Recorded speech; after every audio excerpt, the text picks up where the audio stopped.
Welcome to Chillin' 101. We hope this video helps. You start by confirming two essentials: control of the domain and an active WordPress site. Once logged into your registrar, open DNS or name server settings. You will change records there. If you use managed WordPress hosting, check whether they prefer updating name servers or adding a /cname records. Make sure you have login credentials for both accounts and a note of the target IP or name servers your host provides, because you will need those in the next step. You now change DNS to point the domain to WordPress. If your host gave name servers, replace registrar name servers with those values. If they provided an IP, add or update the record and set a www.cname pointing to your root.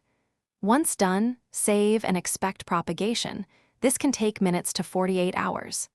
Next, add the domain inside your WordPress admin or hosting control panel as a primary or alias domain, so WordPress serves your content from that address. You finish by setting the site URL in WordPress settings to the new domain and enabling HTTPS. Make sure to pick www or non-www and create redirects so search engines see a single canonical URL. Install or enable SSL, often provided by your host, and purge any caches and CDN content. If the site doesn't appear after propagation, check DNS with a lookup tool. Confirm the record or name servers are correct, and temporarily. Thanks for watching. Consider subscribing if we helped you.